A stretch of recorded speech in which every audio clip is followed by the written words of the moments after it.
Good morning বন্ধুরা, সবাই কেমন আছো? আশা করি আমার বন্ধুরা সবাই ভালো আছে। বন্ধুরা, আমরা সবাই ভালো আছি। তো এখন থেকে ভিডিওটা শুরু করলাম। স্কিপ না করে পুরো ভিডিওটা দেখো, আশা করি তোমাদের খুব ভালো লাগবে। প্রত্যেকটা বন্ধুকেই বারে বারে রিকোয়েস্ট করব, তোমরা কিন্তু প্লিজ পুরো ভিডিওটা দেখো, দেখে ছোট্ট করে একটু ভালোবাসা দিও লাইক দিয়ে। তো যাই হোক, দেখো সকালবেলা উঠেই যেরকম আমার রোজকার দিনের কাজ বিছানা গোছানো, সেরকম বিছানা গোছাতে লেগে পড়েছি। আর ঘরটা গুছাবো, এই ঘরটা আগে গুছাই, তারপর সে ঘরটায় যাব। আর শীতকাল মানেই তো বুঝতে পারছো, কম্বল ব্ল্যাঙ্কেট লেপ যে যেরকম করে, আর চারিদিকে ঝুলি ঝাম্পা হয়ে থাকে, তাই না? আর কালকে একটু বেরিয়েছিলাম, আর রাত্রের বেলা আর কি, ঠিক আছে, রাত্রে একটু বেরিয়েছিলাম, তো কিছু কেনাকাটি ছিল। তো এসে কি বলো তো, আর ওগুলো গোছানো হয়নি, তো একটু হাঁটলে তবে ঘাম দেয়, জানো তো। তো যাই হোক, এই ঘরটা তো গোছানো হয়ে গেল। তো চলো সেই ঘরটার অবস্থা দেখবে, চলো। আর তোমাদের দাদা তো আগে উঠে পড়েছে, অনেক আগে, আমারও আগেই উঠে পড়েছে, ওর খুটুর কাজ থাকেই, জানো তো। আর তোমাদের ভাইপো এই ঘরটায় পড়ছিল, তোমাদের ভাইপোকে বললাম যা তুই সেই ঘরটাকে চলে যা। বললো যে সেই ঘরটাকে যাবো, তাহলে এক কাজ করি, ব্রাশটা আগে করে নিই। তো তোমাদের দাদা বলছে তুই ব্রাশ করে জল বিস্কুট খেয়ে নে, ঠিক আছে। আজকে কিন্তু সকাল সকাল একবারে বাসি মুখেই চা খেয়েছি, বুঝেছো। তোমার দাদা উঠে চা করে ডাকছে, বুঝতে পেরেছো। আজকে তবে অনেকটা বেলা হয়ে গেছে, জানো তো, অনেকটা মানে অনেকটাই বেলা হয়ে গেছে। শরীরটা খুব ভালো যাচ্ছে না, জানো তো, শরীরটাও ভালো যাচ্ছে না, মনটা তার পাশাপাশি খারাপ তো আছেই, তোমরা জানোই, তোমাদেরকে তো বলেইছিলাম। তো যাই হোক, দেখো দুটো ঘর কিন্তু ভালোভাবেই গোছানো হয়ে গেছে বিছানা। আর আজকে একটা বিশাল বড় ভুল হয়ে গেছে।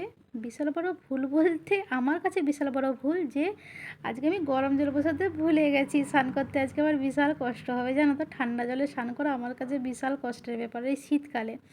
গরমকালেও মানে কি বলবো, আমাকে গরম জলে স্নান করলেই হয়। গরমকালে কীরকম গরম জলে স্নান করি বলতো, গরমে তো ট্যাঙ্কির জলটা পুরো গরম হয়ে যায়, যার কারণে আর লাগে না। উষ্ণ ঠিক একদম হাত ছোঁয়া যাকে বলে, মানে জাস্ট কালা ভাবটা কাটানো। আর এই শীতকালটায় তো আমার গরম করতেই লাগে। কারণ কি বলো তো, ট্যাঙ্কির জল না মোটেও গরম হয় না, বুঝতে পেরেছো। তো গরম জল আমাকে ঠান্ডা জলের সঙ্গে মিক্সড করে স্নান করতে লাগে। আর না হলে তো আর শরীরে দেখতে হবে না, বুঝতে পেরেছো। তো যাই হোক, দেখো ঘরের সমস্ত কাজ সেরে কিছু কাচাকুচি ছিল, কাচাকুচি করে টোরে মিলে টিলে দিয়ে স্নান টান করে চলে এসেছি। চলো ঠাকুরটা দিয়ে নিই সেই ঘরেতে।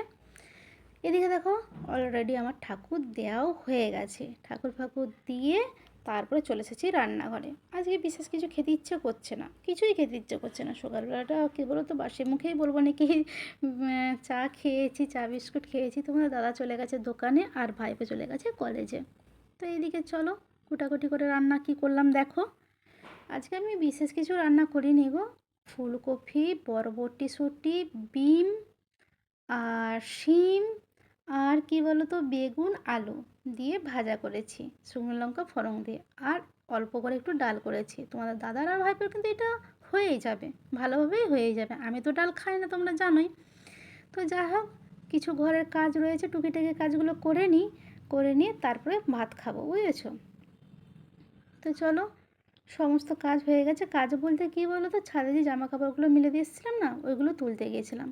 কী হচ্ছে এই কদিন ধরে জানো তো, মেঘলা মেঘলা করছে, রোদ হচ্ছে না ভালোভাবে। যে একটা যে রোদ তেজে রোজে, মানে রোদের যে তেজ, সেই তেজটা নেই, বুঝেছো। মেঘলা মেঘলা করছে, মনে হচ্ছে না বৃষ্টি হবে, বুঝেছো। বৃষ্টি হওয়ার পরে আবার কিন্তু জাঁকে শীতটা পড়বে, ঠিক আছে। কারণ এই শীতটা শীত নয়। তবে আমার মা বলে শীতকালে শীত, বর্ষাকালে বর্ষা, আর গরমকালে গরম না হলে নাকি মানুষের শরীর খারাপ হয়। আমি বলছি গরমকালে গরম হোক, শীত আর বর্ষাকালে বর্ষা হোক, কিন্তু শীতকালে শীতটা যেমন না বেশি হয়। আমার শীতটাকে না ভীষণ ভয়, জানো তো। আমি প্রচণ্ড শীত কাতরে, শীত সহ্য করতে পারি না। আমি তাপ সহ্য করে নিই, বাত সহ্য করতে পারি না, জানো তো। তো যাই হোক, ওই যে ভাজা, ডাল আর ভাত করেছি আজকে, বুঝতে পেরেছো। তো নিজের জন্য ভাত বেড়ে নিয়েছি, খাবো। আর সকাল থেকে আজকে কিছুই খায় না। আমাকে তো মা ভীষণ বকাবকি করে, তোর এই সকাল থেকে না খেয়ে খেয়ে না একটা খুব বাজে অভ্যাস হয়ে যাচ্ছে, জানিস তো।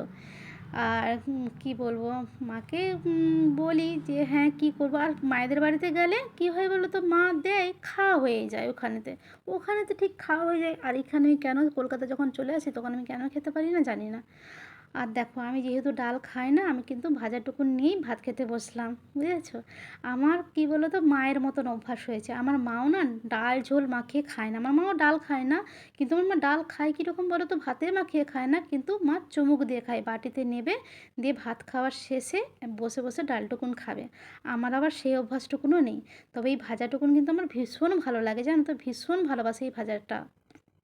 তো যাই হোক বন্ধুরা, চলো এই ছিল আমার আজকের ভিডিওটা ভালো লাগলে লাইক কমেন্ট শেয়ার করো, আর সবাই ভালো থেকো।